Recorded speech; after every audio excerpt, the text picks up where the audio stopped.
లో మరికొద్ది నిమిషాల పాటు ఒక ప్రత్యేకమైనటువంటి విషయాన్ని గురించి మనం ఆలోచన చేస్తూ ముందుకు వెళ్ళే ప్రయత్నం చేద్దాము. దేవుని పాదాల చెంత ప్రార్థనాపూర్వకముగా మన వాక్యాన్ని ధ్యానించుకోవడానికి సిద్ధపడదాము. ప్రార్థన. పరిశుద్ధుడు, మహాగణుడు, సర్వోన్నతుడైన మా కన్న తండ్రి, మీ ఘనమైన నామమునకు ఇప్పటి వరకు నాయన మమ్మల్ని సజీవుల లెక్కలో ఉంచినటువంటి మీ ఉన్నతమైనటువంటి కృపకు ప్రభువైన క్రీస్తు వారి పేరట మా హృదయపూర్వకమైనటువంటి కృతజ్ఞతాస్తుతులు చెల్లిస్తూ ఉన్నాము తండ్రి. అయ్యా, ఈ ఉదయకాల సమయంలో నాయన అర్హత లేని వారమైనప్పటికీ మీ సన్నిధి కాంతిలో చేరి ఉండగా మీ సహాయమును మాకు అనుగ్రహించండి తండ్రి. మా భక్తి జీవితాలను ప్రశ్నించుకొని మీ వాక్కుల చేతనైనా మా భక్తి జీవితాన్ని సరిచేసుకోవడానికి మీ సహాయాన్ని మాకు అనుగ్రహించండి. మీ పిల్లలతో కలిసి మీ దాసురాలనైనా నేను మాట్లాడుతూ ఉండగా తండ్రి, నన్ను నేను కనపరుచుకొనక మిమ్మల్ని మహిమపరిచే ఒక పాత్ర వలె నన్ను ఎత్తి పట్టుకొనండి. చెప్పబోతున్న ప్రతి మాటను కూడా నాయన మంచి నేలను పడిన విత్తనాల వలె ఫలింపచేసి మీరు కోరుకున్న ఫలభరితమైన జీవితాన్ని జీవించుటకు మీ సహాయాన్ని మా అందరికీ దయచేయమని వేడుకుంటూ ఈ ఆరాధన అంతటిలోనూ నాయన సమస్త మహిమ ఘనత మీరే పొందుకోమని ప్రార్థిస్తూ ప్రభువైన క్రీస్తు వారి పేరట ఈ ప్రార్థనా మనవులను మీ పాదాలకు సమర్పించి అడిగి వేడుకొని పొందుకొనుచున్నాము మా కన్న తండ్రి. ఆమెన్. మంచిది ప్రియులారా, దేవుడు మనకిచ్చిన ఈ సమయంలో కొద్ది నిమిషాల పాటు వాక్యాన్ని ధ్యానించడానికి మనం ముందుకు వెళ్ళే ప్రయత్నం చేద్దాం. ప్రియులారా, తండ్రి అయిన దేవుడు బైబిల్ గ్రంథంలో మాట్లాడుతూ స్త్రీలను ఉద్దేశించి ఎన్నో విషయాలు ఆయన తెలియచేశారు. స్త్రీలను ఉద్దేశించి మాట్లాడారు అనగానే మనకు వెంటనే ఒక పుస్తకం గుర్తొచ్చేస్తూ ఉంటుంది. ఏ పుస్తకం అది? సామెతల గ్రంథం. ఆడపిల్లలు ఎవరైనా సరే మేము బైబిల్ చదవాలండి, ఏ పుస్తకం చదివితే బాగుంటుంది అనగానే వెంటనే చెప్పే సమాధానం ఏంటి? మీరు సామెతలు చదువుకోండి, సామెతలు రోజుకి ఒక 4-5 వచనాలు చదువుకోండి అని చాలామంది చెప్తుంటారు. కారణం ఏంటి అంటే స్త్రీని గురించి సామెతల గ్రంథంలో ఎక్కువగా సమాచారం దొరుకుతుంది. దేవుడు స్త్రీలను ఉద్దేశించి మాట్లాడుతూ ఏమని సెలవిచ్చాడయ్యా అని మనం ఒకసారి ఆలోచన చేస్తే కొన్ని వచనాలు మనకు వెంటనే గుర్తొస్తాయి. ఏంటి ఆ వచనాలు అంటే, ప్రభువు మాట సెలవిచ్చుచున్నాడు, దానిని ప్రకటించు స్త్రీలు గొప్ప సైన్యముగా ఉన్నారు అని తెలియచేశాడు. ఆ మాటలోని ఉద్దేశం ఏంటయ్యా అంటే ప్రభువు మాట అంటే దేవుని మాట, వాక్యాన్ని సమాజానికి ప్రకటించేటటువంటి స్త్రీలు ఒక సైన్యముగా చాలామంది ఉన్నారు అని చెప్తున్నాడు. ఇది స్త్రీలను ఉద్దేశించి మాట్లాడిన మాటే. ఇంకా స్త్రీలను ఉద్దేశించి మాట్లాడిన మాటలు ఏమున్నాయ్యా అంటే మరికొన్ని వచనాలు గుర్తొస్తాయి. ఏంటి ఆ వచనాలు? కొన్ని చెప్పండి, స్త్రీలు చెప్పండి చాలు. గుణవతి అయిన భార్య దొరుకుట అరుదు, అట్టిది ముత్యము కంటే శ్రేష్టమైనది, విలువైనది అని కనపడుతుంది. అంటే ఏంటి మాటలోని ఉద్దేశము అని మనం ఒకసారి ఆలోచిస్తే, గుణవతి అయిన భార్య అంటే సుగుణాలు, మంచి గుణాలు ఉన్నటువంటి ఒక స్త్రీ, ఒక అమ్మాయి ఒక పురుషుడికి భార్యగా దొరకడం అన్నది చాలా అరుదు. అరుదంటే తక్కువ, నిజంగానే ఈ జనరేషన్లో చాలా తక్కువ. మంచి గుణాలు ఉన్నటువంటి ఒక స్త్రీ పురుషునికి భార్యగా దొరకటం అన్నది చాలా అరుదు, చాలా తక్కువ. ఎక్కడో జరుగుతాయి అలాంటి అని మాట్లాడుతున్నాడు భక్తుడు. ఒకవేళ అలాంటి అమ్మాయి ఒక పురుషునికి భార్యగా దొరికితే అది ముత్యముల కంటే విలువైనది, ముత్యాల కంటే శ్రేష్టమైనది. ముత్యాలన్నీ ఒక పక్క పోగువేసి ఆ ముత్యాల కంటే కూడా ఒక స్త్రీలో ఉన్న సుగుణాలు, మంచి గుణాలు, లక్షణాలు చాలా గొప్పవి అని మాట్లాడుతున్నాడు ఆయన. ఇంకా ఏ వచనాలు కనపడతాయి స్త్రీలను ఉద్దేశించి? భార్య దొరికిన వానికి మేలు దొరికెను. అవునా? ఈ వచనం కూడా కనపడుద్దా? కనిపిస్తుంది. భార్య దొరికిన వానికి మేలు దొరుకును అంటే మన జీవితంలో, ఒక పురుషుని జీవితంలో ఒక మంచి లక్షణాలు ఉన్నటువంటి ఒక వ్యక్తి భార్యగా రావడం అన్నది ఆ పురుషుడికి మేలు. నిజమే కాదా? నిజమే. మన జీవితాన్ని పంచుకోవడానికి ఒక మంచి మనిషి మన జీవితంలో అడుగు పెట్టింది అంటే అదే 10,000, అంతకుమించి గొప్పే ఉంటుంది. అదే మేలు మనిషికి. ఇది కూడా స్త్రీలను ఉద్దేశించి మాట్లాడుతున్న మాటే. ఇంకా ఏం కనపడతాయి స్త్రీలను ఉద్దేశించి మాట్లాడే మాటలు చెప్పాలి? స్త్రీలు కూడా మాట్లాడట్లేదటి. జ్ఞానవంతురాలట ఏం చేసుకుంటుంది? జ్ఞానవంతురాలు తన ఇల్లు కట్టుకుంటుంది. మూడురాలు అనుకోండి, ఆ కట్టుకున్న ఇంటిని కాస్త చేతులతో పెరుక్కుంటుంది, అంటే పీకేస్తుంది, పడేస్తుంది. ఈ మాటలోని ఉద్దేశం ఏంటయ్యా అంటే జ్ఞానవంతురాలు ఇల్లు కట్టుకుంటుంది. జ్ఞానం ఉన్న స్త్రీ ఇల్లు కట్టుకుంటుందని మాట్లాడుతున్నాడు. ఇల్లు కట్టుకోవడం అంటే 4 సిమెంట్ రాళ్లతోనో 4 ఇటుక రాళ్లతోనో చక్కగా పేర్చి అందంగా ఇల్లు కట్టేసుకోవడం అని కాదు. జ్ఞానవంతురాలు ఇంటిలో ఉన్న కుటుంబాన్ని కట్టుకుంటుంది. కుటుంబంలో అందరి మనస్తత్వం ఒకేలా ఉంటుందా? ఉండదు. భర్తతో ఒక మనస్తత్వం, అత్తగారితో మనస్తత్వం, మామగారితో ఒక మనస్తత్వం, రేపో మాపో పిల్లలు పుడితే వాళ్ళదో ఒక మనస్తత్వం. ఇన్ని విధాల మనస్తత్వాల మధ్య ఒక స్త్రీ జ్ఞానం కలిగి ప్రేమతోనో ఆప్యాయతతోనో మర్యాదతోనో పనితోనో దేనితో ఒకదాన్ని చూపిస్తూ ఆ మనస్తత్వాలన్నిటినీ వాక్యం అనే ఒకే తాటి మీద నడిపిస్తుంది జ్ఞానవంతురాలు. అదే మూర్ఖురాలు అనుకోండి, బాగున్నింటిని కూడా, అంటే చక్కగా ఉన్న కుటుంబాన్ని కూడా ఎక్కడ లేని తలపోట్లన్నీ తెచ్చి పాడు చేసేసుకుంటుంది. ఇది ఆ మాటలోని ఉద్దేశం. ఇంకా స్త్రీలను ఉద్దేశం మనకేం కనపడుతుంటాయి? ఇంకా స్త్రీలను ఉద్దేశించి దేవుడు ఏం మాట్లాడాడు? యోగ్యురాలట పెనిమిటికి కిరీటం అట. కనిపించింది మాట. యోగ్యురాలు పెనిమిటికి, భర్తకు కిరీటం అని కనపడుద్ది. అంటే ఒక స్త్రీ యోగ్యత కలిగి ప్రవర్తిస్తుంటే, యోగ్యత కలిగి నడుచుకుంటుంటే ఆ స్త్రీ తన యజమానికి, తన భర్తకు, తన పెనిమిటికి ఒక కిరీటంలా కీర్తి తెస్తుంది అని మాట్లాడాడు. తన భర్తకు కిరీటంలా గౌరవం తెస్తుంది, మంచి పేరు తీసుకొస్తుంది అని మాట్లాడుతున్నాడు స్త్రీలను ఉద్దేశించి. ఇంకా ఏం మాట్లాడుతున్నాడు స్త్రీలను ఉద్దేశించి అంటే ఇంకొక వచనం కనపడుతుంది కదా, నెనరు కలిగిన స్త్రీ ఘనత నొందుతుందట. ఏ స్త్రీ? నెనరు కలిగిన స్త్రీ. నెనరు అంటే ప్రేమ. ఒక స్త్రీ ఎప్పుడైతే ప్రేమగా మాట్లాడుతుందో, ఎప్పుడైతే ప్రేమగా ప్రవర్తిస్తుందో, ఎప్పుడైతే ప్రేమను తన జీవితంలో చూపిస్తూ ఉంటుందో ఆ స్త్రీ ఘనతను, పేరును, ప్రఖ్యాతలను, కీర్తిని పొందుకుంటుంది సమాజం చేత అని మాట్లాడాడు. ఇలా స్త్రీలను ఉద్దేశించి ఎన్నో వచనాలు మనకు కనబడుతూనే ఉంటాయి. వాటితో పాటుగా మరొక వచనం మనకు కనబడుతుంది. ఒకసారి ఆ వచనాన్ని చూసుకుని మనం ముందుకు వెళదాం. సామెతల గ్రంథం, సామెతల గ్రంథము 31వ అధ్యాయము 30వ వచనం. 31వ అధ్యాయము 30వ వచనం.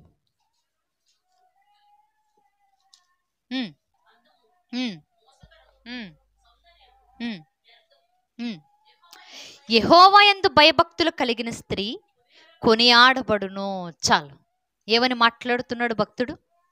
యెహోవా యందు అంటే దేవుని యందు భయము భక్తి కలిగినటువంటి స్త్రీ కొనియాడబడుతుంది. ఎవరి చేత కొనియాడబడుతుంది? మనుషుల చేత, సమాజం చేత, ప్రపంచం చేత ఆ స్త్రీ కొనియాడబడుతుంది అని మాట్లాడుతున్నాడు. నిజంగానే సమాజం చేత ఇప్పటికీ కొనియాడబడుతున్నటువంటి స్త్రీలు, దేవుని పట్ల భయము భక్తి కలిగి ఇప్పటికి కూడా కొనియాడబడుతున్నటువంటి స్త్రీలు చాలామంది ఉన్నారు. అవునా కదా? ఉన్నారు. బైబిల్ చరిత్రలోనే మనకు కనబడుతూ ఉంటారు. ఉదాహరణకి శారమ్మ గారిని గురించి మాట్లాడుతూ చాలామంది స్త్రీలు ఏనాటి నుండో చెబుతున్న మాట ఏంటో తెలుసా? అమ్మా, వివాహం అయిపోయిన తరువాత భర్తను పిలిచే విషయంలో కూడా యజమాని అని పిలుస్తూ పిలుపులో కూడా గౌరవాన్ని తగినట్లుగా ఉండాలి అని శారమ్మ గారిని జ్ఞాపకం చేస్తూ ఉంటారు చాలామంది పెద్దవాళ్ళు. అంటే ఒక యజమాని భర్త పట్ల గౌరవంతో ఎలా ఉండాలో ఇప్పటికీ శారమ్మను చూసి నేర్చుకుంటున్నాం. అంటే శారమ్మ గారిని కొనియాడుతున్నట్లేనా? కొనియాడుతున్నట్లే. ఇంకా రెబ్కా గారు కూడా దేవుని యందు భయము భక్తి కలిగి ఇప్పటికీ కొనియాడబడుతున్నటువంటి స్త్రీ. రెబ్కా గారికి ఇస్సాకు గారికి వివాహం అయిపోయిన తరువాత ఇస్సాకు గారి తల్లి స్థానాన్ని భర్తీ చేసింది రెబ్కా. రెబ్కాకి వివాహం అయిపోయే సమయానికే శారమ్మ గారు చనిపోద్ది, తల్లి చనిపోద్ది. ఇప్పుడు తల్లిని కోల్పోయిన బాధలో ఉంటాడు ఇస్సాకు గారు. వాళ్ళ అమ్మను కోల్పోయిన బాధలో ఏడుస్తూ ఉంటాడు ఇస్సాకు. ఇప్పుడు అలా ఏడుస్తూ ఉన్న క్రమంలోనే, బాధతో దుఃఖంతో రోజులు గడిచిపోతూ ఉన్న క్రమంలోనే రెబ్కాని వివాహం చేసుకున్నాడు ఆయన. రెబ్కా గారు ఎప్పుడైతే ఇంటిలో భార్యగా అడుగు పెట్టిందో, భార్యగా మాత్రమే ఉండిపోలా, ఒక తల్లిలా తల్లి స్థానాన్ని భర్తీ చేసింది. ఆ దుఃఖంలో నుంచి నివారణ పొంది బయటకు వచ్చాడు ఇస్సాకు. అంటే తల్లిలా చూసుకుంది. కొన్నిసార్లు భర్తను తల్లుల్లా చూసుకునే బాధ్యత కూడా వస్తుంది స్త్రీలకి. అంటే రెబ్కా గారిని చూసి ఆ లక్షణం ఉండాలి అని నేర్చుకుంటున్నాం మనం. అంటే ఇప్పటికీ ఆవిడ మన జీవితాల్లో కొనియాడబడుతూనే ఉంది. ఇంకా చెప్పాలి అంటే మిరియాము గారు, మిరియాం అనే స్త్రీ కూడా దేవుని ప్రజలను, ఇశ్రాయేలీలను ఐగుప్తు నుండి కనాను దేశానికి నడిపిస్తూ ఒక చక్కని నాయకురాల్లా వ్యవహరించింది. ఇంకా చెప్పాలి అంటే దెబోరా గారు కూడా ఒక పక్క కుటుంబాన్ని చక్కబెట్టుకుంటూ, లప్పిదోత్ అనే వ్యక్తికి భార్య ఆవిడ, కుటుంబాన్ని జాగ్రత్తగా చూసుకుంటూనే దేవుడు ఇశ్రాయేలీలనే ఒక కుటుంబాన్ని ఆమె చేతికి అప్పగించాడు. ఈ కుటుంబాన్ని కూడా 40 సంవత్సరాలు నెమ్మదిగా ప్రశాంతంగా ఇశ్రాయేలీలందరినీ చక్కగా పరిపాలించింది తల్లి. మన భాషలో చెప్పాలి అంటే ఆవిడ ఒక వేర్నర్ ఝాన్సీ లక్ష్మీబాయి లాంటిదనమాట. అంత గొప్పగా ఉంది. ఇప్పటికీ ఆమెను గురించి మనం మాట్లాడుకుంటూనే ఉన్నాం. ఇంకా ఎవరున్నారంటే అన్నా గారు కనబడుతూ ఉంటారు స్త్రీలలో. అన్నా కూడా చిన్న వయసులోనే భర్తను కోల్పోయింది కదా, ఇక జీవితం అయిపోయింది అనుకుంటూ ఉన్న సమయంలోనే, ఆ భర్తను కోల్పోయిన నన్ను సృష్టించిన వాడు నాకు భర్త అయి ఉన్నాడు దేవుడు, ఆ దేవుని పనిలో నేను ఉండాలి అని దేవాలయంలోనే కూర్చొని ప్రార్థనలు చేసుకుంటూ, ఉపవాసాలు ఉంటూ, దేవుని పని చేసుకుంటూ, సంఘానికి వచ్చిన వారందరికీ మంచి చెడ్డలు చూసుకుంటూ, దేవుని మాటలు చెప్పుకుంటూ చనిపోయేదాకా ఆ దేవాలయంలోనే బతికేసింది తల్లి. అంత గొప్పగా ఉంది. ఇంకా చెప్పాలి అంటే మరియమ్మ గారు. ఇప్పుడే కాదు, మరియమ్మ గారి గురించి మనం ఎప్పుడు మాట్లాడుకున్నా ఆవిడ్ని ధన్యురాలు అని మనం మాట్లాడాల్సిందే. ఎందుకంటే ఆ దేవుని పట్ల భయాన్ని, భక్తిని కలిగి బ్రతికిన స్త్రీ. అందుకే భూమి ఉన్నంత వరకు ఏ తరాలు వారైనా సరే మరియ గారిని ధన్యురాలని పిలవాల్సిందే. అంటే భూమి ఉన్నంత వరకు మరియ గారు కొనియాడబడుతుంది అంతే. అంటే యెహోవా యందు, దేవుని యందు భయము భక్తి రెండు సుమా, ఒకటే కాదు. ఇది లేకపోతే అది అని చెప్పట్లా. భయము భక్తి రెండు ఉన్నటువంటి స్త్రీలు ఎప్పటికైనా సరే కొనియాడబడుతూనే ఉంటారని వాక్యం సెలవిస్తుంది. అలాంటి వారిలో ఇప్పటివరకు శారమ్మను చూసాం, మిరియామును చూసాం, రెబ్కా గారిని చూసాం, దెబోరా గారిని చూసాం, అన్నా గారిని చూసాం, మరియ గారిని చూసాం. వీరి మాత్రమే కాదు, వీటితో పాటు చాలామంది కనపడుతూ ఉంటారు. ఎవరు కనపడుతూ ఉంటారయ్యా అంటే మంత్రసానులు కూడా కనపడుతూ ఉంటారు. ఎవరు? మంత్రసానులు. ఎవరి మంత్రసానులు? దేవుని యందు భయభక్తులు కలిగి కొనియాడబడినటువంటి స్త్రీలే ఈ మంత్రసానులు. ఎవరి మంత్రసానులు? ఎవరు అంటే ఆలోచిద్దాం. ఇశ్రాయేలీలందరూ ఐగుప్తీల చేతి కిందకి దాసులుగా వెళ్ళిపోయారు, బానిసలుగా వెళ్ళిపోయారు. వెళ్ళిన తర్వాత సుమారు 430 సంవత్సరాల పాటు ఐగుప్తీల మోచేతి కింద నీళ్లు తాగుతూ, ఐగుప్తీలు పెట్టింది తింటూ, వాళ్ళ శ్రమను, వాళ్ళ శక్తిని, వాళ్ళ కష్టాన్ని ఐగుప్తీల పనుల కొరకు దారపోసిస్తూ ఉన్నారు ఇశ్రాయేలీలు. అంటే ఏ రోజు కూలి ఆ రోజు తెచ్చుకునే పని కూడా కాదది. వాళ్ళు పెట్టింది తినాలి, మన శక్తి మొత్తం వాళ్ళకి దారపోసి వాళ్ళకి పనులు చేయాలి, వెట్టి పనులు చేయాలి, చాకిరీ చేయాలి, పట్టణాలు కట్టాలి, అన్నీ చూసుకోవాలి. అంటే బానిసలుగా బ్రతికే బ్రతుకు ఇశ్రాయేలీలది. ఇలా 430 సంవత్సరాలు గడిచిపోతూ ఉన్నాయి. అలా గడిచిపోతూ ఉన్న క్రమంలో ఇశ్రాయేలీలు బాగా విస్తరించారు. ఐగుప్తు దేశంలో ఇశ్రాయేలీల సంఖ్య పెరిగిపోయింది, జనాభా పెరిగిపోయింది. బాగా విస్తారంగా ఐగుప్తు దేశంలో ఎక్కువ శాతం మంది ఇశ్రాయేలీలే పెరిగిపోతున్నారు. ఎంతగా విస్తరించారయ్యా ఇశ్రాయేలీలు అంటే, ఆ ఐగుప్తు దేశాన్ని పరిపాలిస్తున్నటువంటి రాజు ఇశ్రాయేలీని చూసి, అమ్మో ఏంటి ఇశ్రాయేలీలు ఎంతమంది ఉన్నారు, మాకంటే కూడా ఎక్కువగా ఉన్నారు వీరు, మాకంటే చాలా బలంగా ఉన్నారు వీరు, రేపటి రోజున మా శత్రువులతో పాటు వీళ్ళు చేతులు కలిపి మా మీదే తిరుగుబాటు చేశారనుకోండి, మాకే ఎదురు తిరిగారనుకోండి, ఇక మా ఉనికి ప్రపంచానికి తెలియదు. మేము చచ్చిపోయే పరిస్థితులు ఉన్నాయి, మా మీద తిరుగుబాటు చేస్తే అసలు మా ఉనికి కూడా ఎవరికి తెలీదు, ఒకప్పుడు ఐగుప్తీయులు ఉండేవాళ్ళట అని చెప్పుకోవాల్సిన పరిస్థితులు వస్తాయి. కాబట్టి ఇశ్రాయేలీలు విస్తరించకుండా నిర్మూలించాలనుకున్నాడు ఒక రాజు ఫరో. ఇశ్రాయేలీలు ఇంకా విస్తరించకూడదు, వీళ్ళ సంఖ్య పెరగకూడదు, వీళ్ళ సంఖ్య తగ్గిపోవాలి, వీళ్ళ సంఖ్య పెరగడానికి వీల్లేదు అని ఒక ఆలోచన చేశాడు, ఒక నిర్ణయం తీసుకున్నాడు. ఏంటబ్బా ఆలోచన అంటే చూద్దాం ఒకసారి. నిర్గమాకాండం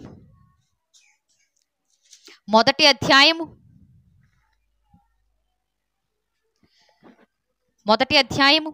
15వ వచనం. మరియు ఐగుప్తు రాజు ఎవరు? ఐగుప్తు రాజు. ఎవరు ఈ రాజు? ఒకసారి మాట్లాడుకున్నాం మనం. ఐగుప్తు రాజా? అదే ఎవరు ఆ రాజు? ఫరో. ఆ రాజుకున్నటువంటి పేరే రామసేసు. ఈ రామసేస్ అనేటటువంటి ఒక ఐగుప్తు రాజు ఫరో ఏం చేస్తున్నాడట? షిప్రా, పూయా అను హెబ్రీయుల మంత్రసానులతో మాట్లాడి, చాలు, ఎవరితో మాట్లాడుతున్నాడు? మంత్రసానులను పిలిచి ఆ మంత్రసానులతో మాట్లాడుతున్నారు. ఆ మంత్రసానుల పేర్లే షిప్రా, పూయా. ఎవరు ఈ మంత్రసానులు? షిప్రా అనే ఒక స్త్రీ, పూయా అనే ఒక స్త్రీ. వీళ్ళ పేర్లకు అర్థాలేంటో తెలుసా? షిప్రా అంటే సౌందర్యమైనది అని అర్థం, లేక సౌందర్యం అని అర్థం. పూయా అంటే ప్రసవ వేదన కలిగిన స్త్రీ అని అర్థం. ఈ ఇద్దరు స్త్రీలు హెబ్రీ జాతికి చెందిన స్త్రీలు, అంటే ఇశ్రాయేలీల కుటుంబాల్లో జన్మించినటువంటి స్త్రీలు. ఇశ్రాయేలీల కుటుంబాల్లో ఐగుప్తుకు వెళ్ళిన తర్వాతే వాళ్ళు జన్మించి, ఆ ఇశ్రాయేలీల కుటుంబాల్లో ఎవరైతే స్త్రీలు గర్భిణీలుగా ఉంటున్నారో వారందరికీ మంత్రసాని పని చేస్తూ వస్తున్నారు. వారు మంత్రసాని పని చేస్తూ రావడం అంటే, మంత్రసాని పని అంటే ఏంటి? మన జనరేషన్కి అర్థమయ్యేలా చెప్పాలి అంటే, ఈ మంత్రసానులే నేటి గైనకాలజిస్టులు. గైనకాలజీ అంటే తెలుసా? గైనకాలజీ అంటే వైద్య శాస్త్రంలో అదొక స్టడీ, అదొక చదువు. అర్థమయ్యే భాషలో చెప్తాను. గైనకాలజీ అంటే స్త్రీ యొక్క ప్రత్యుత్పత్తి వ్యవస్థ ఏదైతే ఉందో, రిప్రొడక్టివ్ సిస్టమ్ అంటామే మనం, ఆ రిప్రొడక్టివ్ సిస్టమ్కి సంబంధించిన చదువు. అంటే స్త్రీ గర్భాశయం ఎలా ఉంది, పిల్లలు పుట్టాలి అంటే గర్భాశయ ప్రాబ్లమ్స్ ఏమైనా ఉన్నాయా, లేక పిల్లలు పుట్టేటప్పుడు ఎలాంటి ఆహారం తీసుకోవాలి, డెలివరీ జరిగేటప్పుడు ఎలాంటి చర్యలు తీసుకోవాలి, ఎలాంటి చికిత్సలు చేయాలి, అంటే స్త్రీ యొక్క జననేంద్రియాన్ని గురించి, స్త్రీ యొక్క గర్భాశయాన్ని గురించి, స్త్రీ యొక్క అండకోశాలను గురించి, ఆ స్త్రీ వ్యవస్థ, ఆ స్త్రీ రిప్రొడక్టివ్ సిస్టమ్ ఏదైతే ఉందో, ప్రత్యుత్పత్తి వ్యవస్థ, దానికి సంబంధించిన చదువు అంతటిని చదువుకొని ఆ చికిత్సలో నిపుణత సంపాదించిన వాళ్ళని గైనకాలజిస్టులు అంటారు. అంటే ఇప్పుడు ఈ గైనకాలజిస్ట్ అనే వాళ్ళు ఏం చేస్తారో తెలుసా? ఈ చదువంతా ముందు చదివేసుకుంటారు. ఇప్పుడు గైనకాలజిస్టులు అవ్వాలి అంటే అంత ఈజీగా అయిపోయేదా? నైట్ అవుట్ చేసేసి రాత్రంతా చదివేసుకొని ఉదయాన్నే వెళ్ళిపోయి డెలివరీ చేస్తానండి అంటే కుదురుద్దా? కుదరదు. ఇప్పుడు గైనకాలజిస్ట్గా నిపుణత సంపాదించాలి అంటే ముందు నువ్వు సైన్స్ గ్రూప్ చదవాలి. సైన్స్ గ్రూప్ చదివిన తర్వాత ఎంబీబీఎస్ డాక్టర్కి సంబంధించిన కోర్స్ చేయాలి. అదొక 5 ఏళ్ళు 6 ఏళ్ళు పట్టుద్ది. ఆ డాక్టర్స్ చేయాలి. డాక్టర్ చేసిన తర్వాత ఆ డాక్టర్స్లో కూడా మాస్టర్స్ చేయాలి, పిహెచ్డి చేయాలి. అంటే మన శరీరంలో ఎన్నో అవయవాలు ఉన్నాయి, ఎన్నో భాగాలు ఉన్నాయి. ఇప్పుడు అన్ని భాగాలు చూడడానికి ఒక్క డాక్టరే ఉంటాడు? ఎక్కడైనా ఉంటాడా? ఉండడు. మన శరీరంలో ఒక్కొక్క అవయవానికి ఒక్కొక్క డాక్టర్, ఒక్కొక్క స్పెషలిస్ట్ ఉంటాడు. ఇప్పుడు ఎంబీబీఎస్ అయిపోయిన తర్వాత నీకు గుండెకి సంబంధించి చదువుకోవాలనే ఆసక్తి ఉందనుకో, ఇప్పుడు వెంటనే ఏం చేయాలి? ఈ గుండెకి సంబంధించి మాత్రమే ఎక్కువగా ఫోకస్ చేసి చదవాలి. గుండె అసలు ఎలా పనిచేస్తుంది, ఇందులో ఎన్ని ఛాంబర్స్ ఉంటాయి, అంటే ఎన్ని గదులు ఉంటాయి, రక్తం ఎలా సరఫరా చేస్తూ ఉంటుంది, గుండె ఎన్నిసార్లు కొట్టుకుంటుంది, ఈ గుండెకు సంబంధించిన చదువంతా నేర్చుకుని చదువంతా చదివేసిన తర్వాత గుండె సమస్యతో ఎవరైనా నీ దగ్గరకు వస్తే వాళ్ళకు నువ్వు చికిత్స చేయాలి. వాళ్ళనే కార్డియాలజిస్టులని పిలుస్తాం. అంటే గుండెకు సంబంధించిన ఒక స్పెషలిస్ట్ డాక్టర్ ఆయన. అలాగే చర్మం ఉంది. ఇప్పుడు చర్మానికి సంబంధించిన డాక్టర్స్ కూడా స్పెషల్గా చదవాల్సిందే. ఈ చర్మం ఎన్ని లేయర్స్ ఉన్నాయి, అంటే ఎన్ని పొరలు ఉన్నాయి, ఈ పొర అడుగున ఇంకొక పొర ఉంటుంది, ఆ పొర అడుగున ఇంకొక పొర ఉంటుంది, 3 పొరలు ఉంటాయి, దాని కింద మాంసం ఉంటుంది. ఇదిగో ఏదైనా స్కిన్ ప్రాబ్లం, దురద కానీ, గాయాలు కానీ, దెబ్బలు కానీ, ఏదైనా స్కిన్కి చర్మానికి సంబంధించిన ఒక వ్యాధి వస్తే అది చూడడానికి కూడా ఒక స్పెషల్ డాక్టర్ ఉంటాడు, స్పెషలిస్ట్ ఉంటాడు. వాళ్ళని ఏమని పిలుస్తాం? డెర్మటాలజిస్టులని పిలుస్తాం. అదేవిధంగా స్త్రీ ప్రసవించేటప్పుడు, స్త్రీ పిల్లల్ని కనేటప్పుడు, లేక స్త్రీ పిల్లల్ని కనాల్సినటువంటి ఆ పరిస్థితులు ఏవైతే చోటు చేసుకున్నాయో, కన్సీవ్ అయినప్పటి నుండి గర్భసంచిలో నీటి బుడగలు ఉన్నాయని కొంతమంది మాట్లాడుతుంటారు, బేబీ పెరగట్లేదని మాట్లాడుతూ ఉంటారు. ఇప్పుడు డెలివరీ అయ్యి బేబీ బయటికి తీసేంత వరకు ప్రతిదీ చూసుకునే వాళ్ళని ఏమంటారో తెలుసా? గైనకాలజిస్టులు అంటారు. అంత ఈజీగా అయిపోయే పని కాదు. ఇప్పుడు గైనకాలజిస్టులు అంటే కొన్ని సంవత్సరాల తరబడి స్టడీ చేయాలి, చదువుకోవాలి, తెలుసుకోవాలి, నేర్చుకోవాలి, ఇవన్నీ మైండ్లో పెట్టుకోవాలి. ఇవన్నీ మైండ్లో పెట్టుకొని ఇవన్నీ మైండ్లో ఉన్న తర్వాత ఎవరైనా ఒక ప్రాబ్లంతో ఒక స్త్రీ వస్తే ఆ స్త్రీకి అన్నీ చూసి ఆ స్త్రీ గర్భంలో నుండి ఒక శిశువుని డెలివరీ చేసేదాకా ఉండాలి. అది నార్మల్ డెలివరీ అయినా చేయాలి, సిజేరియన్ అయినా చేయాలి, ఆపరేషన్ అయినా చేయాలి. ఒక బిడ్డను క్షేమంగా తల్లి గర్భంలో నుండి బయటకు తీసుకొని రావాలి. అది గైనకాలజిస్టులు చేసే పని అంటే. ఇప్పుడంటే మొత్తం చదువుకొని, మొత్తం మనసులో ఉంచుకొని, మొత్తం బ్రెయిన్ నింపేసుకొని ఆ తర్వాత మనం ప్రాక్టికల్గా దాన్ని చేస్తున్నాం. కానీ ఆనాడు మంత్రసానులు ఉన్న సమయానికి అంత చదువు లేదు. మంత్రసానుల కాలానికి చదువులు ఉన్నాయా? లేవు. ఇప్పుడున్నంత టెక్నాలజీ అప్పుడుందా? లేదు. అంటే అప్పుడు మరి చదువు లేకుండా వాళ్ళు ఎలా చేశారు? చదువుకోకుండా, సంవత్సరాల తరబడి చదవకుండా, స్టడీ చేయకుండా, నేర్చుకోకుండా అంత ఈజీగా మంత్రసాని పని ఎలా జరిగింది వాళ్ళకి? ఎలా జరిగిందో తెలుసా? అప్పుడు చదువు లేకపోయినా అనుభవం సంపాదించుకున్నారు వాళ్ళు. ఇప్పుడంటే చదువుకొని చదివిన దాని ప్రకారంగా చేస్తున్నాం, కానీ అప్పుడు చదువు లేదు. చదువు లేకపోయినా సరే ఒకే పని 4-5 సార్లు చేసేటప్పటికి అందులో ఏమొస్తుంది? అనుభవం వస్తుంది, నిపుణత వస్తుంది. ఇప్పుడు మన నాన్నమ్మల అమ్మమ్మల కాలానికి మీరు వెళ్ళండి. అప్పట్లో డాక్టర్లు ఉన్నారా?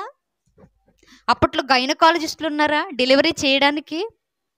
పొద్దున్నే పనికి వెళ్ళిపోయి కూడా రాత్రికి ఇంటికి రాగానే పిల్లల్ని కనేసేవాళ్ళు, అంత యాక్టివ్గా ఉండేవాళ్ళు. మరి వాళ్ళకి మంత్రసాని పని ఎవరు చేశారా అంటే పక్కింటి బామ్మో, పక్కింటి ఎదురింటి మా అమ్మో ఎవరో వాళ్ళు చేస్తారు.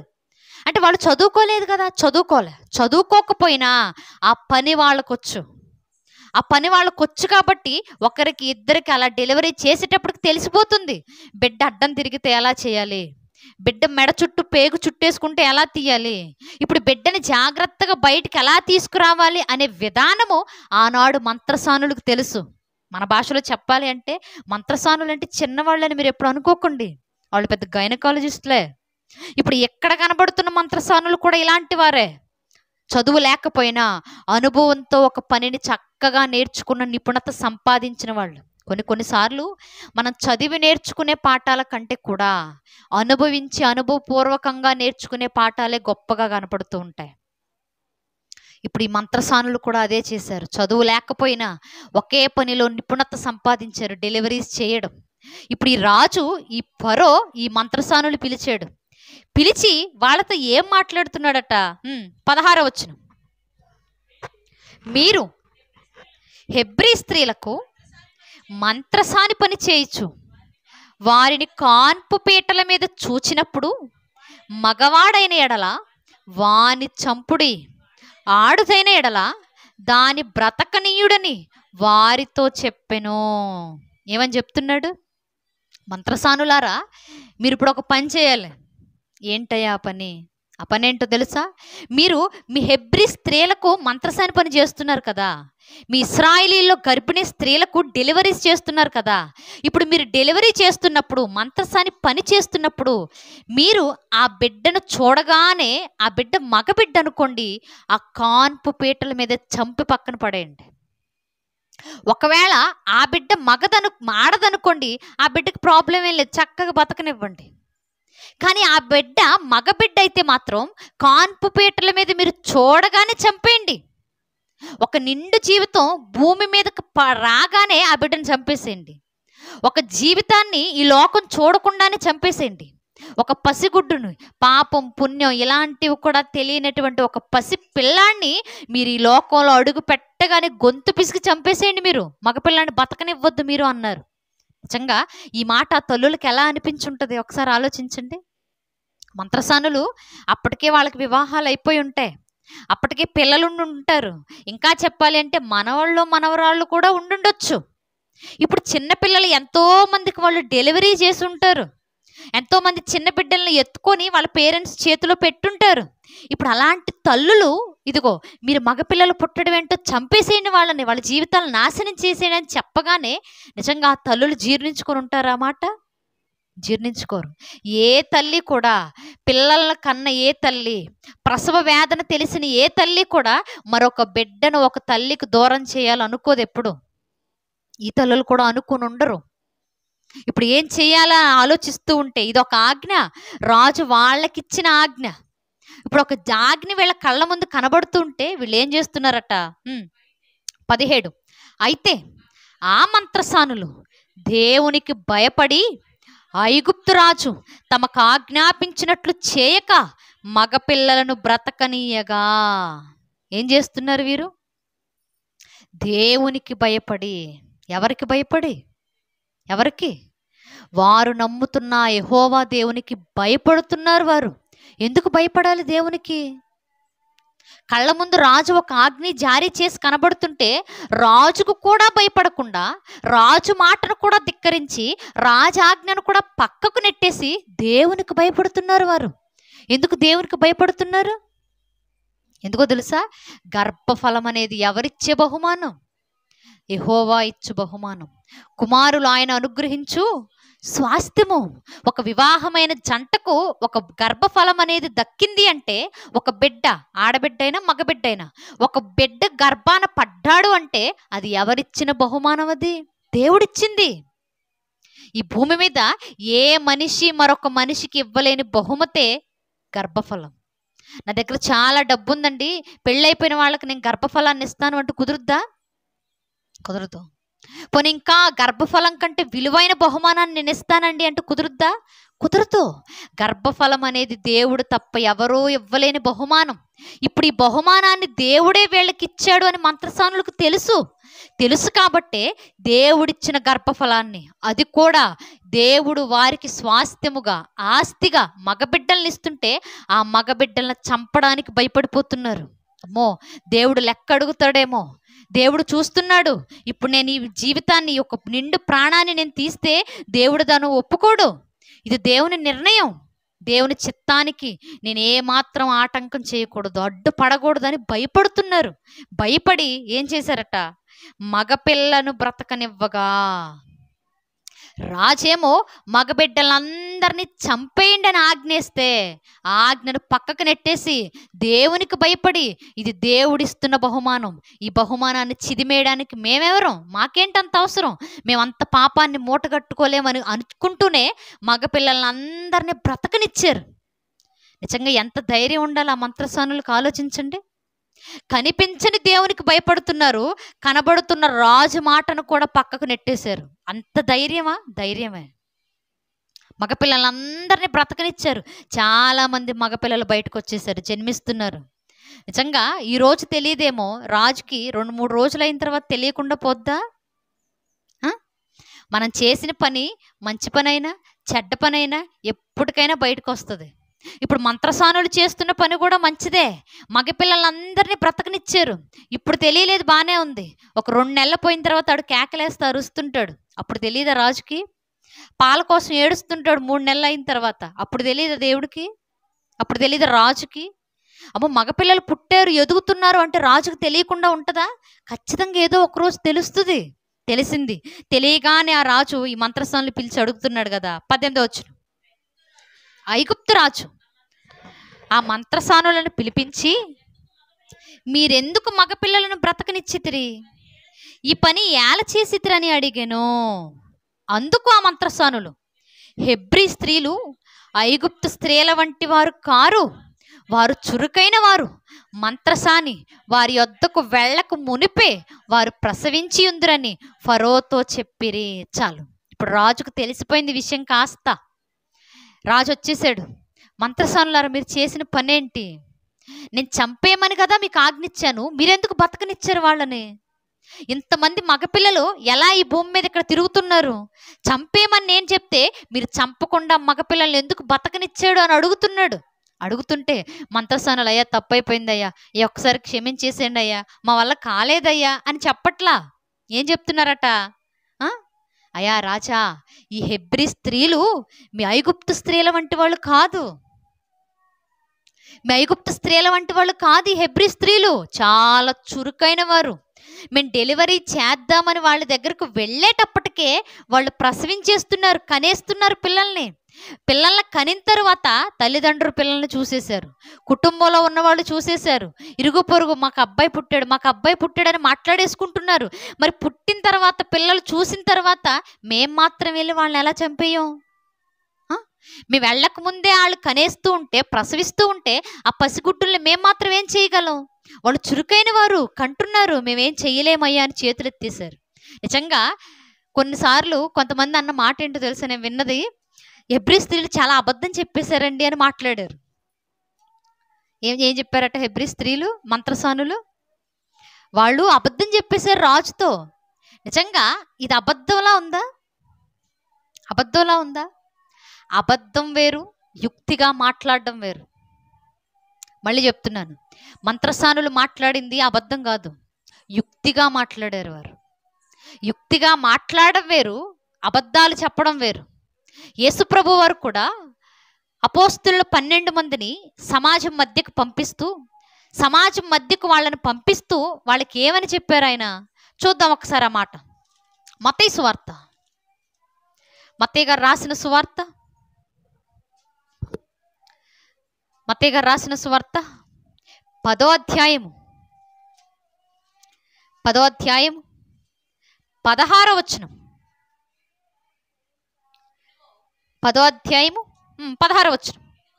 ఇదిగో, తోడేళ్ల మధ్యకు గొర్రెలను పంపినట్టు నేను మిమ్మును పంపుచున్నాను గనుక పాముల వలె వివేకులను, పావురముల వలె నిష్కపటులనై ఉండుడి.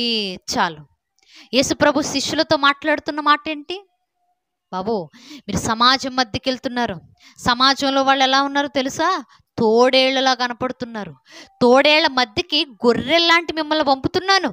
ఇప్పుడు మీరు తోడేళ్ల మధ్య, సమాజం మధ్య మీరు ఎలా నడుచుకోవాలో తెలుసా? పాముల వలె వివేకం కలిగి నడుచుకోవాలి. పావురం వలె నిష్కపటం, కపటం లేకుండా ప్రవర్తించాలని మాట్లాడాడు. ఇక్కడ మనకు మాట కనపడుతుంది, పాముల వలె వివేకంగా ప్రవర్తించడం. పాము వివేకంగా ప్రవర్తించడం మీరు ఎప్పుడన్నా చూసారా? పాముకున్న వివేకం ఏంటి? మీరు కావాలంటే ఈసారి గమనించండి. పాముకున్న వివేకం ఏంటో తెలుసా? మీరు పొలాల్లో కానీ రోడ్డు మీద కానీ వెళ్ళిపోతూ ఉన్నారనుకోండి, పాము మీకు కనిపించింది.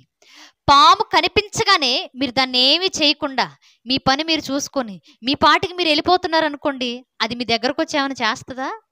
చేయదు. దాని దారిని అది వెళ్ళిపోద్ది, దాని పని అది చూసుకుంటుంది. మనం పావును చూడగానే కంగారు పడిపోయి భయపడిపోయి మనం ఎలా అయితే పరుగెత్తుతామో, మనిషిని చూడగానే పాము కూడా అంతే.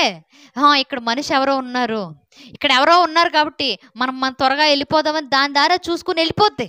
కానీ మనం ఎప్పుడైతే ఇక్కడ పాము ఉంది, దాన్ని ఏదో ఒకటి చేద్దాం అనుకుని ప్రయత్నం చేస్తామో అప్పుడు అది యుక్తిగా ప్రవర్తిస్తుంది. మొట్టమొదటిది, ఇక్కడ మనిషి ఉన్నాడు అని తెలియగానే మొట్టమొదటిగా చేసే పని ఏంటో తెలుసా? ఎటో ఒకటి పారిపోవడానికి, వెళ్ళిపోవడానికే చూస్తుంది మ్యాక్సిమం. ఒకవేళ ఇక్కడున్న మనిషి దానికి ఏదో ఒకటి అపాయం చేయాలనుకుంటున్నాడు అనుకో, ఇక్కడ ఒక వ్యక్తి ఉన్నాడు, ఈ వ్యక్తి వల్ల నాకు ఏదో ఒక అపాయం ఇక్కడ జరుగుద్ది అనేది అది అనుకుంది అనుకో, వెంటనే పారిపోవడానికి చూస్తే పారిపోయే అవకాశం లేదనుకోండి, ఎటు పారిపోవడానికి కుదరట్లేదు అనుకోండి, వెంటనే ఏం చేస్తుందో తెలుసా? రౌండ్గా చుట్టేసుకుంటుంది. చూసారు ఎప్పుడన్నా? రౌండ్గా చుట్టుకొని ఈ తల భాగం, ఈ మెడ భాగం కనిపించకుండా ఆ చుట్టలో పడిపోయేలాగా, ఆ రౌండ్గా తిప్పిన ఆ మడతల్లో పడిపోయేలాగా తలను కాపాడుకుంటుంది. ఎందుకు? కొడతారేమో అనే భయంతో. ఒకటి పారిపోవడానికి చూస్తుంది, పారిపోయే అవకాశం లేకపోతే రౌండ్గా చుట్టేసుకుని తల దాచుకుంటుంది, చంపకుండా ఉంటారని. ఇక మూడవది, ఆ మనిషి దీన్ని ఏదో ఒకటి చేయడానికి ప్రయత్నిస్తున్నాడు అనుకో, దాన్ని సౌండ్ చేసి లేపడము, దాని కర్రతో కొట్టడం, దాన్ని చంపేయడానికి ఏదో ఒకటి చేస్తున్నాడు అనుకో, వెంటనే లేచి కాటేయడానికి చూస్తుంది. ఒకటి మనిషి ఉన్నాడని తెలియగానే పారిపోతుంది ముందు. పారిపోయే అవకాశం లేకపోతే రౌండ్గా చుట్టేసుకొని కనిపించకుండా తనను తాను కాపాడుకుంటుంది, జాగ్రత్త చేసుకుంటుంది. లేదు, ఇది ఖచ్చితంగా నా ప్రాణాల మీదకి వచ్చే పరిస్థితే కళ్ళ ముందు ఉంది అనుకుంటే వెంటనే ఎదురు తిరిగి కాటేయడానికి చూస్తుంది తన సేఫ్టీ కోసం. అది యుక్తిగా ప్రవర్తించే ప్రవర్తన పాము. అందుకే ఆదాము అవ్వల దగ్గరికి పామును వచ్చిన తర్వాత కూడా ఏమని మాట్లాడతాడు అక్కడ?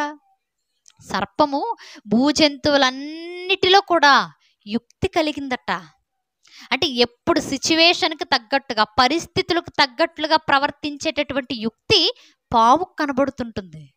ఇప్పుడు ప్రభు చెప్తున్న మాట కూడా అదే, మీరు పరిస్థితులకు తగ్గట్టుగా నడుచుకోవాలి. సమాజం మధ్య మీరు పరిస్థితులకు తగ్గట్టుగా వెళ్ళాలి. మీరు పరిస్థితులన్నీ మనసులో పెట్టుకొని ఏ పనైనా చేయాలని మాట్లాడుతున్నాడు. ఇప్పుడు మంత్రసానులు చేసిన పని కూడా అదే, యుక్తిగా మాట్లాడుతున్నారు. అయ్యా, మేము చంపడానికి ముందే, మేము వెళ్ళడానికి ముందే పిల్లలు కనేశారు, ప్రసవం అయిపోయింది. పసిగుడ్డులు పుట్టిన తర్వాత, వాళ్ళు జన్మించిన తర్వాత ఇంటిళ్ళ పాది పిల్లల్ని చూసుకొని మురిసిపోతూ మాకు మగబిడ్డ పుట్టాడని మాట్లాడుకుంటుంటే మేము మాత్రం వెళ్ళిపోయి ఎలా చంపం? అలా ఎలా కుదురుద్ది? ఇది కుదరదు కదా. అందుకే మేము చంపలేకపోయామని యుక్తిగా సమాధానం ఇచ్చారు. ఒకవేళ వాళ్ళ అబద్ధం చెప్పుంటే దేవుడు వాళ్ళకి నిజంగానే ఏదో పనిష్మెంట్ ఇచ్చేవాడేమో. కానీ మంత్రసానులకు దేవుడు చేసిన పని ఏంటో తెలుసా? చూద్దాం ఇప్పుడు ఒకసారి. నిర్గమాకాండము 1వ అధ్యాయము 20వ వచనం. దేవుడు ఆ మంత్రసానులకు మేలు చేసిన ఏం చేశాడు? మేలు. మంత్రసానులు, అయ్యా మేము ఇలా చేయలేకపోయాము, వాళ్ళు కనేసున్నారని యుక్తిగా మాట్లాడడంతోనే దేవుడు కోప్పడిపోవట్లా. మీరు అబద్ధం చెప్పారు, ఎందుకు అబద్ధం చెప్పారని సీరియస్ అయ్యి అడగట్లా, మేలు చేస్తున్నాడు. మనం కూడా కొన్నిసార్లు యుక్తిగానే మాట్లాడతాం. ఆలోచించండి. కొన్నిసార్లు ఇంట్లో 4 వ్యక్తులు ఉన్నారనుకోండి, 4కి సరిపడా అన్నం కూర మాత్రమే వండుకున్నారు వాళ్ళు. అనుకోకుండా మనం వాళ్ళ ఇంటికి వెళ్ళగానే వాళ్ళు గౌరవం కొద్ది, మర్యాద కొద్ది అనే మాట ఏంటి? అయ్యో రండి కూర్చోండి, భోజనం చేయండి. ఇంటికి వచ్చారు, ఈ టైంలో భోజనం సమయానికి వచ్చి మా ఇంట్లో చేయగడకుండా వెళ్ళిపోతారా? తినకుండానే బయలుదేరుతారా? లేదు భోజనం చేసే వెళ్ళాలి అన్నారు అనుకోండి. ఇప్పుడు వాళ్ళ పరిస్థితి మనకు తెలుసు, వాళ్ళ ఆర్థిక స్థితి మనకు తెలుసు, వాళ్ళు ఎంత వండుకున్నారో మనకు తెలుసు. ఇవన్నీ తెలిసినప్పుడు పెట్టండి ఎక్కువ పెట్టండి తింటాం అంటాం మనం? అంటామా? ఏమంటాం? అయ్యో వద్దండి, నేను ఆల్రెడీ తినేసి వచ్చాను, లేదా నాకు ఇప్పుడు ఆకలిగా లేదు, అయినా నేను ఇప్పుడు తిన్ను, నేను ఇంటికి వెళ్ళిన తర్వాత తింటాను, ఇప్పుడు కాదండి అని చెప్పేస్తాం. అంటే మనం అబద్ధం చెప్తున్నట్టా? అబద్ధం కాదు, అది యుక్తిగా మాట్లాడడం, పరిస్థితికి తగ్గట్టుగా మాట్లాడుతున్నాం. మరికొన్నిసార్లు మనకు ఆరోగ్యం బాగుండదు, బీపీలు, షుగర్లు, థైరాయిడ్లు అన్నీ లోపలుండి ఆరోగ్యం బాగోకుండా ఉండి మన సడన్గా ఎవరైనా ఎదురుపడి ఏమంటే బాగున్నారని అడిగారు అనుకోండి, ఏం బాగుంటామండి, బీపీ నాకే ఉంది, షుగరు నాకే ఉంది, థైరాయిడ్ కూడా వచ్చింది ఈ మధ్య, అసలు శరీరం అంతా డస్ట్బిన్లా కనపడుతుందండి, ఏం బాగాలేదని చెప్తామా? ఏం చెప్తాం? అయ్యో పర్లేదండి, బాగానే ఉన్నానండి, హ్యాపీగా ఉన్నానని చెప్తాం. అది అబద్ధమా? ఏంటది? యుక్తిగా మాట్లాడడం వేరు, అబద్ధాలు ఆడడం వేరు. అబద్ధాలు అంటే ఏంటో తెలుసా? మనం చెప్పిన మాటకు ఎదుటి వాళ్ళ జీవితం నాశనం అయిపోవడం అబద్ధం. లేదా మనం చెప్పిన మాట వల్ల ఏదో ఒక నష్టం జరిగితే అది అబద్ధం. మనం చెప్పిన మాటకు ఒకళ్ళు బాధపడితే అది అబద్ధం. మనం ఒక మాట చెప్పేసిన తర్వాత ఆ మాట ఎదుటి వాళ్ళని నొచ్చుకుంటే అది అబద్ధం. అంటే మనం ఇంటెన్షనల్గా ఇది జరగాలి అనే ఉద్దేశంతో అబద్ధాలు చెప్పడం వేరు, యుక్తిగా సమయానికి తగ్గట్లుగా మాట్లాడుకుంటూ వెళ్ళడం వేరు. ఇప్పుడు మంత్రసానులు చేస్తుంది కూడా యుక్తిగా మాట్లాడేటటువంటి ఆ ప్రయత్నం, అబద్ధాలు కాదు. రాజుకేదో అబద్ధాలు చెప్దామని కాదు. ఇప్పుడు వెంటనే వాళ్ళు యుక్తిగా ప్రవర్తించారు కాబట్టే దేవుడు వారికి ఏం చేశాడట? మేలు చేసెను. ఏంటా మేలు? ఆ జనము విస్తరించి మిక్కిలి ప్రబలి. ఎప్పుడైతే ఈ మంత్రసానులు మగపిల్లలందరినీ బ్రతకనిచ్చారో, ఇశ్రాయేలీల్లో మగపిల్లలందరూ ప్రబలారు, విస్తరించారు. అంటే జనసంఖ్య పెరిగిపోయింది. ఇప్పుడు పెరిగిపోతూ ఉండగా 21వ వచనం, ఆ మంత్రసానులు దేవునికి భయపడినందున ఆయన వారికి వంశాభివృద్ధి కలుగ చేసెను. ఏం చేశాడు దేవుడు? ఎప్పుడైతే హెబ్రీ మంత్రసానులు దేవునికి భయపడ్డారో, ఇది దేవుడు మనిషికిచ్చే గర్భఫలం బహుమానమని గుర్తించారో, ఆ గర్భఫలాన్ని చంపేయడానికి మేమెవరమే? అది పాపం. ఒక నిండు ప్రాణాన్ని తీసేంత పాపాత్ములు మేము కాకూడదు అని ఎప్పుడైతే అనుకున్నారో, దేవునికి భయపడ్డారు, దేవునికి లోబడ్డారు, భక్తి చూపించారు. భక్తి లేకపోతే దేవుని మాటను గౌరవించాల్సిన అవసరం ఉందా? భక్తి లేకపోతే దేవుని మాటను పక్కకి నెట్టేసేయచ్చు భక్తి లేకపోతే. కానీ వాళ్ళు దేవుని మాటకు ప్రాధాన్యతనిచ్చారు అంటే దేవుడు అంటే భయము ఉంది, భక్తి ఉంది. ఎప్పుడైతే వీళ్ళు ఎదుటి వారికి మేలు చేశారో, ఇశ్రాయేలీలకు మేలు చేశారో, దేవుడు వీరికి మేలు చేశాడు. ఆ మంత్రసానుల కుటుంబాన్ని, వంశాన్ని అభివృద్ధి చేశాడు. అంటే వాళ్ళ సంతానం విస్తరించేలా, హెబ్రీ మంత్రస్థానులు కుటుంబాలు వర్ధిల్లేలా, వారి సంతానం విస్తరించేలా మేలు చేశాడు దేవుడు. మీరు ఎప్పుడు గుర్తుపెట్టుకోండి, ఎప్పుడైతే మనం ఎదుటి వాళ్ళకు మంచి చేస్తామో దేవుడు అప్పుడే మనకు మంచి చేస్తాడు. మనం ఎప్పుడైతే ఎదుటి వారికి మేలు చేస్తామో అదే మేలు దేవుడు తిరిగి మన జీవితంలో కూడా చేస్తాడు. మనం ఎదుటివారి జీవితంలో మంచి చేస్తే ఏదో ఒక సమయాన దేవుడు మన జీవితంలో అదే మంచి మళ్ళీ మనకు తిరిగి ఇచ్చేస్తాడు. అలా కాకుండా ఎదుటి వాళ్ళ జీవితంలో చెడ్డ విత్తనాలు విత్తామనుకోండి, మన జీవితాల్లో కూడా చెడ్డ ఫలాలే కోసుకుంటాం మనం. ఎదుటి వాళ్ళ జీవితంలో చెడు విత్తనాలు జల్లేసామనుకోండి, మన జీవితంలో కూడా చెడ్డ కార్యాలు, చెడ్డ తలంపులు, చెడు ఆలోచనలే కోసుకుంటాం మనం ఏదైతే విత్తుతామో ఆ పంటనే తిరిగి కోస్తాం. చాలామంది మన జీవితాలు బాగుండాలని ఎదుటి వాళ్ళ జీవితాలు పాడు చేస్తుంటారు. మన జీవితాలు బాగుండాలని పక్క వాళ్ళ జీవితాలు నాశనం చేస్తుంటారు. ఎప్పుడు అలా చేయకండి. ఎందుకంటే మనం ఎదుటివాడికి చేసేదే దేవుడు మన జీవితంలో చేస్తాడు. మంత్రసానులు ఇశ్రాయేలీయుల పిల్లలకు వారికి మేలు చేసి వాళ్ళ బ్రతకనిచ్చాడు కాబట్టే దేవుడు కూడా ఈ మంత్రసానుల కుటుంబంలో పిల్లలు విస్తరించేలా చేశాడు, వాళ్ళ వంశం అభివృద్ధి పొందేలా చేశాడు. ఎంత గొప్ప ధన్యత ఇది. వాక్యం ఎప్పుడు అబద్ధం కాదు, వాక్యం ఎప్పుడు తప్పు చెప్పదు. నువ్వు ఎప్పుడు ఎదుటివారికి మేలు చేయి, నీ జీవితంలో ఖచ్చితంగా మేలనే ఫలాలే కోసుకుంటావు. నీ ఎదుటివారి జీవితంలో ఎప్పుడు కీడు చేయి, నీ జీవితంలో అదే కీడు గింగిరాలు తిరుక్కుంటే నీ కళ్ళ ముందే వస్తుంది. ఎప్పుడు ఎదుటివారికి మేలు చేయండి, కీడు చేయకండి. చాలా ఈ సందర్భంలో మనం నేర్చుకోవాల్సింది ఏంటో తెలుసా? ఎప్పుడైతే ఈ మంత్రసానులు దేవుని యందు భయభక్తులు కలిగి ప్రవర్తించారో, మోషే గారు భూమి మీద బ్రతకడానికి ఒక ద్వారం తెరిచారు. వీరు చంపేసి ఉంటే మగపిల్లల్ని మోషే గారు కూడా చనిపోయేవారేమో. దేవుడు ఎలా అయినా వాళ్ళని బ్రతికించుకున్నాడు, అది గొప్ప విషయం. కానీ మంత్రసానులు మగపిల్లలను బ్రతకనివ్వడం వల్ల ఇశ్రాయేలీయుల వంశం అభివృద్ధిలోనికి వచ్చింది. ఇశ్రాయేలీయుల సంఖ్య పెరిగిపోయింది. మోషే అనే ఒక నాయకుడు బయటకు వచ్చాడు. ఆ నాయకుడు ద్వారానే ఆ ఇశ్రాయేలీయులందరూ ఐగుప్తులో నుండి విముక్తి పొందుకొని బయటకు వచ్చారు. దేవుడి పట్ల భయము, భక్తి కలిగి ప్రవర్తించారు కాబట్టే ఎప్పటికే కాదు, ఈ బైబిల్ ఉన్నంత వరకు కూడా ఈ షిప్రా, పూయా అనే మంత్రసానులు గురించి గొప్పగానే మాట్లాడుకుంటాం. అంటే వాళ్ళు కొనియాడబడుతున్నట్లేనా? కొనియాడబడుతున్నట్లే. ఒకానొకప్పుడు 2 మంత్రసానులు ఉండేవారట. ఇశ్రాయేలీయుల పిల్లలందరినీ చంపేయమని రాజు ఆజ్ఞించినప్పుడు దేవునికి భయపడి, దేవునికి లోబడి వాళ్ళు ఇశ్రాయేలీయుల పిల్లల్ని బ్రతకనిచ్చారు. అందుకే ఈరోజు ఇశ్రాయేలీయుల చరిత్ర గొప్పగా ఉంది అని ఎప్పటికైనా ఈ షిప్రా, పూయాను గురించి మనం మాట్లాడుకోవాల్సిందే, కొనియాడాల్సిందే వాళ్ళనే. అంత గొప్ప కార్యం ఆ రోజు షిప్రా, పూయా అనే మంత్రసానులు చేశారు. ఈరోజు ఒకసారి మనం కూడా ఒక ఆత్మీయ పాఠాన్ని నేర్చుకుందాం. మనం కూడా ఈ భూమి మీద ఎన్నో పనులు చేసుకుంటూ ఉంటాం, అవునా? ఆడవాళ్లే కానివ్వండి, మగవాళ్లే కానివ్వండి, ఎవరైనా.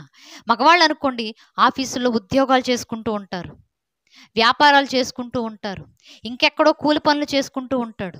ఆడవాళ్ళు అనుకోండి ఇంట్లో కొన్ని బాధ్యతలు ఉంటాయి, ఆ బాధ్యతలన్నీ చక్కబెట్టుకుంటూ ఉంటారు. ఫైనాన్షియల్గా కూడా ఎంతో కొంత సంపాదించుతూ ఉంటారు. సంపాదనలో ఏదో ఒక రంగంలో ఉంటారు, ఏదో ఒక పనిలో ఉంటారు. మనుషులు పని పాట లేకుండా ఎవరు ఉండరు. ఇప్పుడు నువ్వు ఉంటున్న పనిలో దేవుని పట్ల భయము, భక్తి కలిగే ఉంటున్నావా?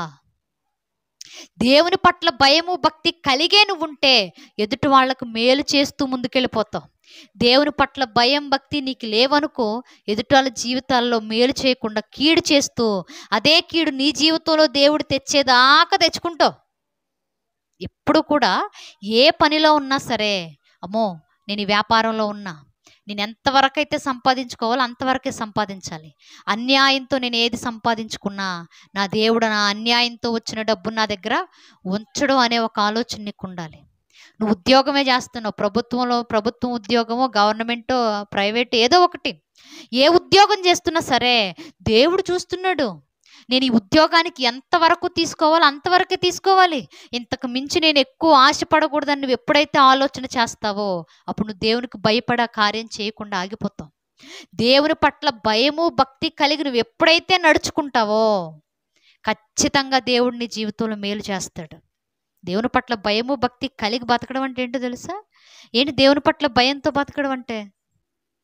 ఏంటి దేవుని పట్ల భక్తితో బతకడం అంటే ఏంటో తెలుసా? అమ్మో, నేను ఈ తప్పు చేస్తే, నేను ఈ పొరపాటు చేస్తే, నేను ఈ పాపం చేస్తే నా దేవునికి నేను దూరం అయిపోతాను, నా దేవునికి నాకు మధ్య ఎడబాటు ఏర్పడుద్ది, నా దేవుడికి నేను దూరంగా బతుకుతాను, నా దేవుడు కోప్పడిపోతాడు, నా దేవుడు నన్ను శిక్షిస్తాడు, నా దేవుని దగ్గర నుండి నేను అలాంటి శిక్షను పొందుకోకూడదు అనే విజ్ఞతతో నువ్వు ఎప్పుడైతే తప్పు చేయకుండా పాపం చేయకుండా ఆలోచనలోనే ఆగిపోతావో అదే దేవుని పట్ల నువ్వు భయంతో బతకడం అంటే. దేవుని పట్ల భక్తితో బతకడం అంటే ఏంటో తెలుసా? దేవుడు నా కోసం ఎన్నో ఇచ్చాడు. నేను పాపంలో పడిపోయినప్పుడు నా దేవుడు నా కోసం ప్రాణం కూడా ఇచ్చేశాడు, తన కుమారుణ్ణి కూడా నా కొరకు ధారపోసాడు. ఆయన కొరకు నేను బతకకపోతే ఇక నాకంటే దౌర్భాగ్యుడు ఇంకొకడు ఉండడు. ఆయన నా మీద చూపించిన ప్రేమకు నేను ఆయన పట్ల భక్తి కలిగి బ్రతకకపోతే ఇక నా జీవితానికి అర్థం లేదు అనుకొని ఎప్పుడైతే నువ్వు పాపానికి దూరంగా జరుగుతూ దేవునికి దగ్గరగా బతుకుతావో అదే దేవుని పట్ల భక్తితో బ్రతకడం అంటే. ఈ రెండు ఉండాలి. తప్పు చేస్తే నా దేవుడు కోప్పడతాడనే భయం నీలో ఉండాలి. నేను తప్పు చేస్తే నా దేవునికి దూరం అయిపోతాను, నా తండ్రికి నేను దూరం అయిపోతాననే ఆలోచనతో బతకాలి. అలా బతికినప్పుడే దేవుని పట్ల భయము భక్తి రెండు ఉన్నట్లు. విశ్వాస జీవితంలో ఈ రెండు ఖచ్చితంగా ఉండాలి. ఒక బండికి రెండు చక్రాలు ఎలాంటివో, ఒక బండి సాఫీగా వెళ్ళిపోవాలి అంటే, బైక్ కానీ స్కూటీ కానీ ఏదైనా సరే, ఒక వెహికల్ ఒక వాహనం జాగ్రత్తగా సక్రమంగా వెళ్ళాలి అంటే రెండు చక్రాలు నడవాలి. మన విశ్వాస జీవితం కూడా సక్రమంగా వెళ్ళాలి అంటే, మన విశ్వాస జీవితం కూడా గొప్పగా బ్రతకాలి అంటే మన జీవితంలో దేవుని మీద భయము ఉండాలి, భక్తి ఉండాలి. ఒక్కటి ఉంటే సరిపోద్దండి అంటే సరిపోదు. రెండు ఉన్నప్పుడే మన విశ్వాస యాత్ర అనేది పూర్తవుతుంది, ముగుస్తుంది. అలా దేవుని పట్ల భయము భక్తి రెండు కలిగి బ్రతకడానికి సిద్ధపడదాము. నిజంగానే దేవుని పట్ల భయాన్ని భక్తిని కలిగి బ్రతికినప్పుడే మనం జీవితంలో ఎప్పటికప్పుడు ఎవరి చేత కొనియాడబడుతూనే ఉంటాం. అలా కొనియాడబడే గుంపులో మనం అందరం ఉండాలని కోరుకుంటూ ఈ మాటను ముగిస్తున్నాను. చిన్న ప్రార్థన చేసుకుందాం. పరిశుద్ధుడు మహాగణుడు సర్వోన్నతుడైన మా కన్న తండ్రి దేవా, ఈ ఉదయకాల సమయంలో నాయనా ఇద్దరు మంత్రసానుల గురించి మేము ధ్యానించుకోవడానికి మీరు మాకెంతగానో కృప చూపించారు దేవా. ఒక భయంకరమైనటువంటి పరిస్థితి వాళ్ళ కళ్ళ ముందుకు వచ్చినప్పుడు తండ్రి, కనబడుతున్న రాజు మాటను కూడా లెక్క పెట్టక తండ్రి, కేవలం మీ అందే వాళ్ళు లక్ష్యముంచి మీరిచ్చిన గర్భఫలాలను, మీరిచ్చిన బహుమానాన్ని నాయన నాశనం చేయకూడదని మీకు భయపడి మీ పట్ల భక్తితో తండ్రి ఆనాడు ఆ పిల్లల్ని బ్రతకనిచ్చారు తండ్రి. వారు చేసిన మేలు నాయన మరలా వారి జీవితంలోనికి మీరు తీసుకొచ్చారు. వాళ్ళు చేసిన మేలు నాయన మరలా వారికి మీరు తిరిగిచ్చారు తండ్రి. ఈ పాఠాన్ని నేర్చుకుంటున్న మేము మా జీవితంలో కూడా నాయన మీ పట్ల భయము భక్తి కలిగి తండ్రి ఎదుటివారికి మేలు చేస్తూ అదే మేలు నాయన మీరు మా జీవితంలో చేసినప్పుడు మేము సంతోషించడానికి మీ సహాయాన్ని మాకు దయచేయండి. ఈ భూమి మీద తండ్రి ఎన్నో పనులు మేము చేసుకుంటూ బ్రతుకుతూ ఉన్నాం. ఆ పనులు అన్నిటిలోనూ నాయన మీ పట్ల భయము భక్తి కలిగి మీకు లోబడుతూ మీకు ప్రాధాన్యతనిస్తూ మీరు చూస్తున్నారనే భయముతోనూ తండ్రి మీకు దూరం కాకూడదనే ఒక భక్తితోనూ నాయన మేము మీ విశ్వాస యాత్రను ముగించడానికి మీ సహాయాన్ని మాకు దయచేయండి తండ్రి. ప్రతి ఒక్క విషయంలోనూ తండ్రి మీరే మాకు తోడుగా ఉండి నడిపించి మీకు మహిమకరంగా మమ్మల్ని నిలవబెట్టుకోమని ప్రార్థిస్తూ ప్రభువైన క్రీస్తు వారి పేరట ఈ ప్రార్థనా మనవులను మీ పాదాలకు సమర్పిస్తూ ఉన్నాము మా కన్న తండ్రి. ఆమేన్.